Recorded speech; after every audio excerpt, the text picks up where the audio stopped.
So today I'm talking to Griet Verstraete. Would you help me again with the pronunciation? Griet Verstraete. Griet Verstraete, thank you. Yeah. And I came across you and your work in an online conference that I took part in October this year.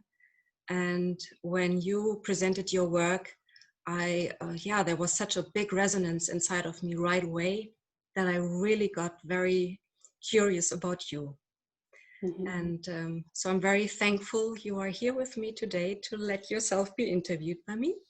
Thank you for asking. And maybe you want to introduce yourself and your work a little bit, and then we get into a conversation. Okay. Well, as you said, my name is Griet Verstraete. You can say Griet if that's easier for English-speaking people. It might be easier to say Griet because the Flemish pronunciation is somehow difficult. So I'm Belgian. I'm living in Austria, and I'm mostly working with a combination of breathwork, conscious connected breathwork, and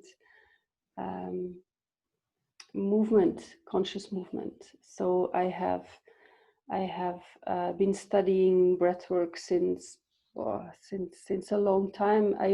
When I look back, actually, my first breathing session I did when I was 16 or 17. Going on holidays with my parents. They were into this new age scene and everything that was at that time kind of spiritual and mind opening, a new way of looking at things. And for a long time, when I was in my 20s, I totally rejected everything that had to do with new age and everything that is that I call kind of woo-woo now. I kind of pushed it aside and focused completely on a normal life, let's say. And over time, it came that I started to dance. I started 5 rhythms, and also this breathwork came back. So I started a training in transformational breath, and from that I got other methods in. I started doing a training open floor, conscious movement, dance therapy, and over the years this now comes back together. And I also realize more and more that it is not so much about the method, but it's about transmitting what it did to me and see how I can support other people in this. Yes. So to explain really what I'm doing is a bit hard because I have different parts that come together. Yeah. But mostly for me, it's important that it has that this is grounded, that it's really connected to our being, and that's why for me the body is so essential. And this time of rejection, everything that is too much woo-woo, I say woo-woo without denigrating any of it, but everything that is more up there needs to have also a grounded force so that every aspect can be in balance. Yeah. So you just said what it does with you. Could you explain a little bit, or make it felt what it does with you? Maybe what it even did with you when you remember as you were 16, and what changes you experienced inside yourself? Well, when I was 16, 17, and the years after that, it was more curiosity. It was this fascination of something beyond, something different. And I still remember my mother saying, "Yeah, you don't have to dive so deep into this. You know, it's to support the people. You're so young." And but I was fascinated to do those workshops with adult people. and to connect with emotions, to to allow to express them, but also to support people and allow to express them. So it was already there when I was so young, that I always was looking for this somehow.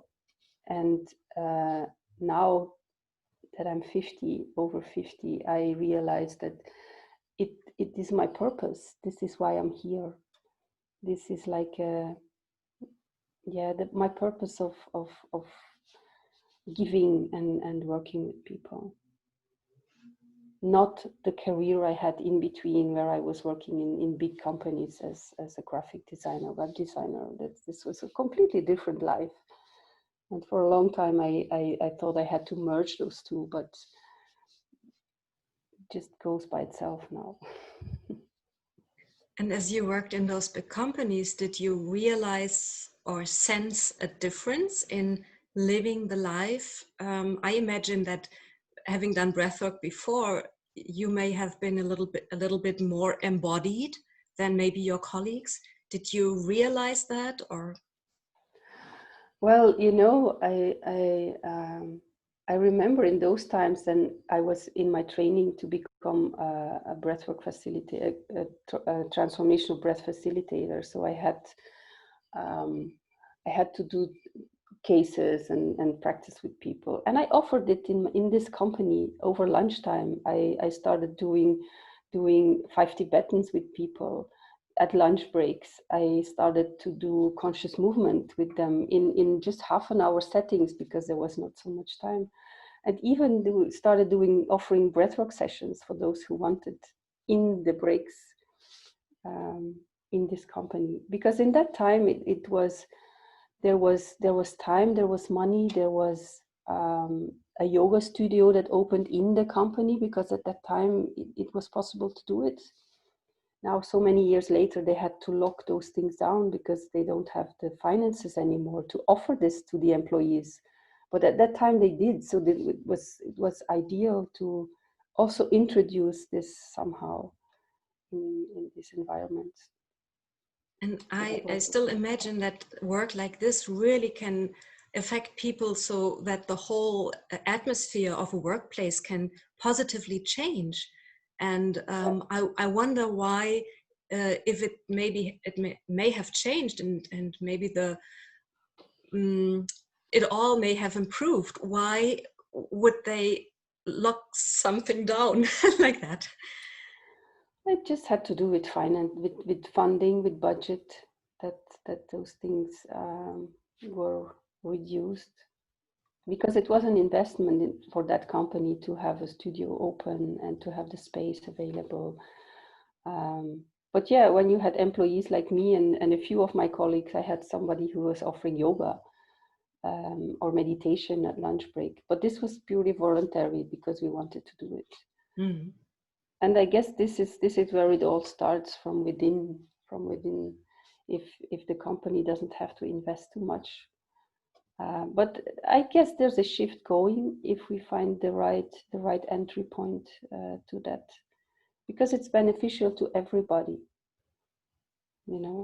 If people are more happy and more balanced and more aligned in their being, in their presence, then it benefits the working environment and the quality of work. So why wouldn't they? Yeah. But that's not where my focus is. This is something that happened in my. Just to mention how those things just blended together for me. It was like I wasn't ready to make the full shift, to become fully focused on this breath work and working with people.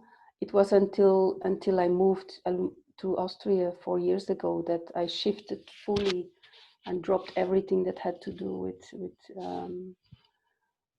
with being employed for a company. So then I shifted completely and now focus on one-on-one sessions, group sessions, and even a full training now. So Mm-hmm. Yeah. And again, I would like to ask the question, could you mm, think back or feel back, comparing to the past and to now, were there big changes in you were talking about the word consciousness, how you perceive the world, how you sense yourself in the world, for yourself, being alone or in contact to other people? What I witness for myself now, the more I'm really following my path, or doing what is connected to my purpose, let's say, the more I have this inner trust and this inner calm of that it is right what I'm doing. It's like when I started offering these Thursday mornings, I had this impulse, or this call, or however you name it, to offer this on a Thursday morning. And I said, okay, let's do this once after this conference, because I can imagine there's people who were not able to do this session, and so we can continue after it. And then after this first time, it was so clear, yeah, I have to continue this. I have to do this. So it's this inner clarity, without having it coming from the mind so much, but this physical saying yes to something that is also guiding me in choices that I make. It's not about thinking about it. It's having a creative impulse to do something, and then just going for it, and then it just comes back. Then it's in the flow, and that's how it's worked mostly for me. Yeah. To me, that sounds like there's still so many changes taking place, even though you have done this work for such a long time, and it never stops changing you. Yes, totally. Yeah. It's an ongoing thing. It's not that at some point you arrive, or you reach your goal or something. It's an ongoing process, but it becomes easier to witness what's going on, and follow that. Also, when I look at emotional reactions I had in the past, I could get lost completely in sadness, in anger, in any tensing emotion. But the more I practice this, the more it still happens. But I have the choice. It's like creating a choice to either stay in it or step out of it. Yes. So I'm not becoming the emotion. I'm still in control is the wrong word, because control, we have this connection to something that is really rigid, and but that's not what I mean. It is this ability to choose. Yes. Like you being behind the steering wheel and having the choice either to go left or to go right or to go straight. Yes, or even more, like if you have integrated anger and not anger, and it's both there at any time, and you can choose any time. Now I take this, or I take this, without excluding the other one. The other one is always there. Yeah, exactly. For me, it sounds like that. Exactly, yeah. And also without trying to get rid of one, without pushing them on aside, like, no, I don't want you giving me a hard time or something like that. Yes. To see it coming, to observe, and sometimes just allow to feel bad, and then to come out again. Yeah. This kind of thing. Yes. And this is what happens a lot in those breathing sessions, that you learn to stay with something, to stay with your breath, and go through these cycles of emotional release or physical tensions or anything that might happen on these different levels every time. And I remember, as I have now had the chance to take part in some of your sessions, that at the very beginning, maybe after 2, 3, 4 minutes, there's this resistance in my system coming up. And I told you already, I wanted to like go away, get up and go away. And what is that exactly? Do you have an idea actually what's going on in the nervous system that causes that resistance? It's very normal. I still have this resistance to lay myself down and go into a breathing session, because somehow our system knows that something can happen, something will come up. Yes. And we don't always want to go there. Our system is programmed to have this homeostasis, to stay in the same form or whatever, and every change is like an intrusion of this homeostatic state. And it needs courage to do this, to choose to go into a breathing session and to work on this, because actually breath work, it's not chosen just like that. Sometimes it's really work to go into this active breathing, to witness and observe whatever is there. And it gets easier, of course, but these first moments, it's like we have to convince ourselves to, yes, we have to get over this little bump again. Yes. On the one hand, because it's not, because it's not about doing. This is the difference. It's not about doing. It's not like you go to the fitness and you just do your exercises. Yes. It goes so much deeper than that. And it's being done to you. Yeah, in some way it's your breath taking over also at some point. And this is the moment where then the resistance goes away and the mind is because the resistance mostly have to do with our belief about what might happen. Yes. And it can also be some kind of a protection to whatever is under the surface. If there is some traumatic experience, for instance, then we have this memory of when we reach this point, or when an emotion might arise, or it can be overwhelming. This is an old experience. Yes. And this is our reference framework, let's say. So that's why this resistance, or you can call it protector, because it's also a protector inside that doesn't allow us to go there. Mm-hmm.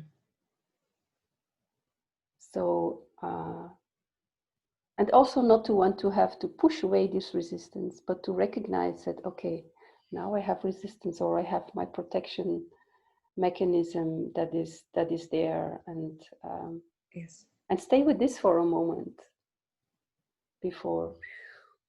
Yes. And as I look back in my life, I realized that there was a long phase where this higher instance inside of me, which is the one saying, stay there. It wasn't integrated. It wasn't there. So the part in me that was fearful and wanted to go away was much stronger. And I always went away. And there was, at some point, there was kind of a shift. I couldn't really feel it in my brain, but it was like a shift. And suddenly there was this, instance in German, that said, yes, now you can stay. So the courage suddenly was there to stay. Mm-hmm. And I guess it's helpful, and that's what I experienced with your sessions, that at a point where something like this is not there yet, it's so helpful to have somebody who holds the room, who holds the space, and who seems trustworthy for the own nervous system. And that's what I really deeply felt, that my system trusted you as a person, so you were able to, or you are able to use this special breath work on my system, and me staying there and yeah, actually confronting the danger and staying there. Yeah, it's more than holding the space. It is holding the space, even if we are not physically together. There is this energetical holding, and at the same time, there is this vulnerable contact about being witnessed, because you as the breather knows that I'm witnessing you. So this gives a relational. This creates a relational field between us, because it's not observing. This is different. It is really witnessing without judgment, being there. Even if there's more people in the group, I'm witnessing all of you. That's why I like to work with groups that are not so big, because then you cannot do this as much as I love to do it. I want to be able to go through those little boxes on a Zoom. And of course, it's different than having it live, because live, then I can really go to people and touch people if they allow to be touched. So it's about safety. It's about respecting the speed of the other person, because it's not like you have to follow the steps and it has to go in a certain speed. No, it's your speed, and it goes up to the level when you talk about the nervous system.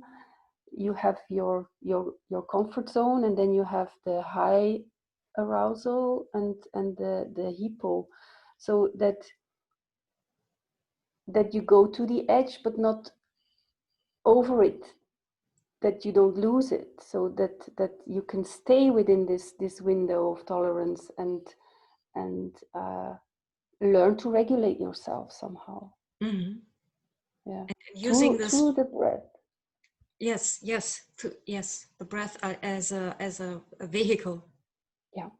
And as you mentioned, those limits or boundaries of this tolerance, emotional tolerance, would you say if I'm guided by you to stay at this very touching moment, yeah, and so it doesn't go above, but it's here, and I stay there, that actually this boundary is pushed a little bit up, so at the next time it will be even higher, and I can, so it's not only that I learn to regulate within my preset boundaries, but during the work I actually widen the boundaries. Yeah, absolutely.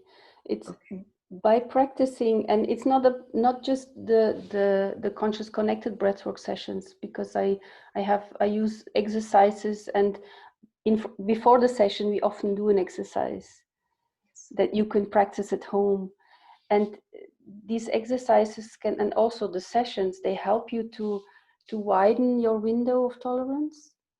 So actually to create more resilience. It's you, and this results in having more choice. The more narrow your moving space is, the less choice you have, because you're out much quicker, either up or down, it doesn't matter. Yes. But the wider it gets, the more choices you have. Yes. And this is what is so beautiful of the work that I'm doing with, as well as breath or therapy in motion, the movement curriculum of Open Floor. It has the same aim to widen this moving space. Let's call it moving space, because this is what it is. Yes. Moving space in your thoughts, moving space in your emotions, moving space in your body. You can really translate it in all levels. Yes, and now I remember something that changed for me after I think our first session, because I always experienced myself as embarrassed when other people are a lot looser, and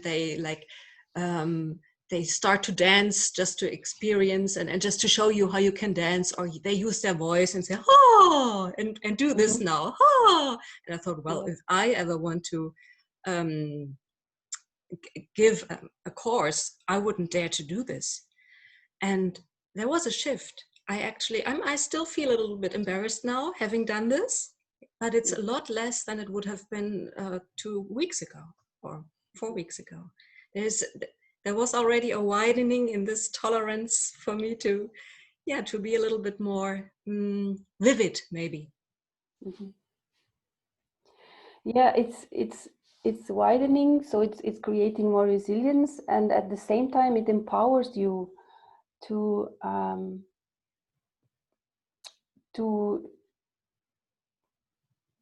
take more space. First of all, there is more connection to yourself. Yes. Because when you have to kind of, before you can empower, you have to be connected to yourself. So it goes in different stages. In some sessions, it takes time to be able to stay with yourself, to even just observe how you're breathing. Sometimes breath awareness is the first thing that you do, and you just stay with it for sometimes a long time. Because for a lot of people, this already is so big and so new, to observe, how do I breathe in, how do I breathe out, what's the difference in length between those, and what about those pauses in between. You know, it seems so simple, but for a lot of people this is already like just observing, putting the attention to yourself is enough to get overwhelmed. Yes. Because they are so disconnected from their physical body. Mm-hmm. Mm-hmm. And it doesn't mean that those people that they don't function in society. They doesn't have to do anything with this, because this is just the head doing. It's perfectly okay until the body says now it's enough. Then they sometimes just crash. They have burnouts, they have mental problems, physical problems. Yeah. So there's a whole range of what you can do with breath. And I'm happy to hear how you feel, even after those few sessions, how you feel the difference inside. Mm-hmm. Yeah. Mm-hmm. And I want to set the link to your homepage below, that people can contact you if they are interested. Absolutely. Yeah. And if I checked out your homepage, I saw so many different names of different techniques, or maybe they're not really different. It's just, maybe it's more or less the essence of the technique, and many people use it and gave them a different name. Or how would you explain all those different expressions of breath work? Well, you have a lot. You have a lot of methods. You have a lot of methods. You have a lot of schools. Origins, where it comes from, it started with rebirthing, where the focus was mostly about releasing the trauma around birth, because a lot of traumas, especially with breath, are connected to the birth, because this is the moment when we have our first inhale. So this was when it started, and then there has been a lot of evolutions in using breath and breath work. Breath work now has a whole set of descriptions.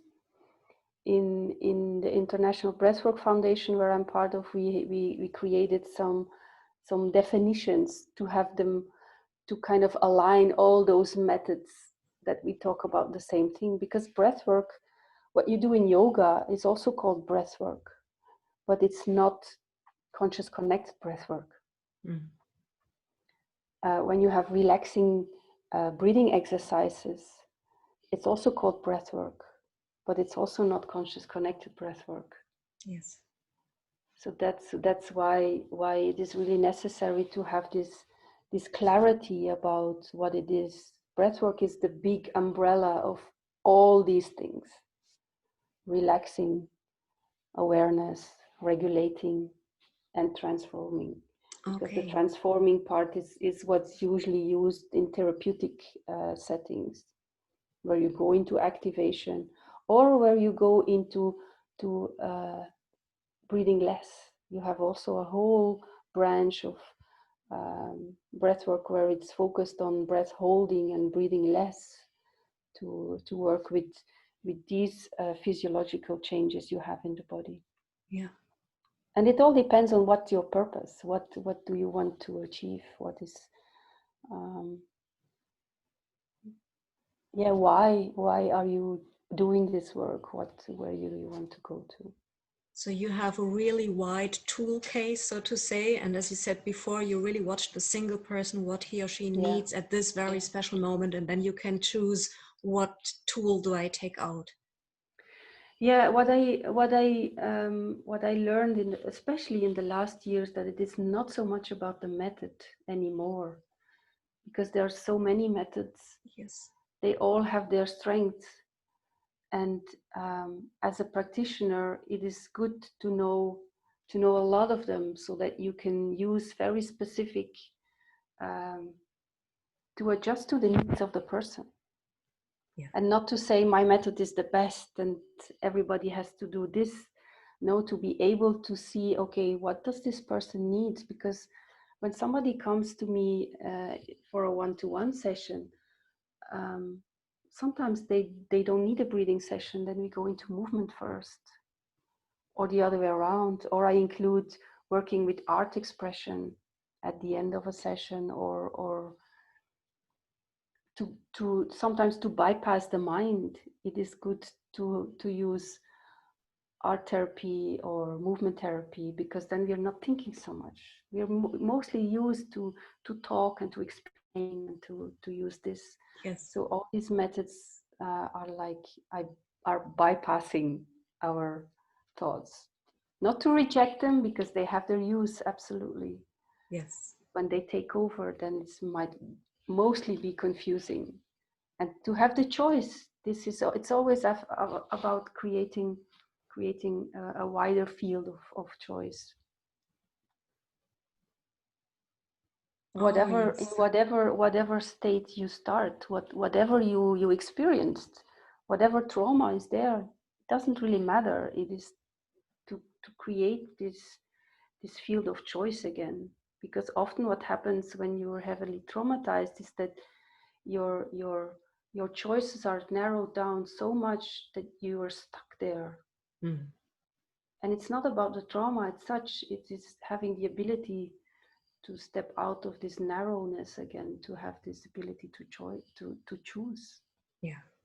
And to have tools yourself, because this is what I focus on a lot, is that I give tools to people, that it's not about me doing something for them or with them, but to give themselves the resources, so that they find their own resources that can Yes. support them. To enable them to be their own guidance. Yeah, yeah. Yeah. Mm. And I'm walking next to them to kind of support Yes. them in this a bit. I always think of as children learn to ride the bike, and somebody's holding them in the back, and they become more and more trustful for themselves. And at one point, the parent or whoever lets it go and doesn't tell about it. Yeah, and the child goes on, and maybe checks. Oh, he's not holding to it. No, I haven't been holding it to it for the last 2 minutes. Oh, really? Oh, I can ride a bike. And then Absolutely. the confidence is there, and then it works. Yeah, absolutely. Yeah. Oh, that's This is the real, beautiful. this is the real empowering when it comes from within. It's not top down, it's really bottom up for me. And some people really need some instructions top down to get to their own sense, but mostly it comes from bottom up. Yes, yes. and Community. as we function in the outside, and I mean, how you reach me is through words or through looks, and when I'm breathing, my eyes are closed, so it's only your words, and that's it, outside in, so that's a top down. And the miracle is in reaching the down through the top down to then install a bottom up. And that's what I experienced that you are able to do. Yeah, thank you. Yeah. And I realized that almost every sentence you say, there is something I would like to grab and continue talking about. So maybe there's another chance to talk again. But at this point, I think it's really round for me now. Okay. Yeah, I would be happy. Okay for you? I would be happy to touch any topic. We can do another one. Absolutely. Yeah. Okay. Well, thank you for asking me, Anya. This is and how we got together. You know. Yes. Yeah. Yes. Thank you so much. Thank you. I'll stop this now, but please stay online. Okay.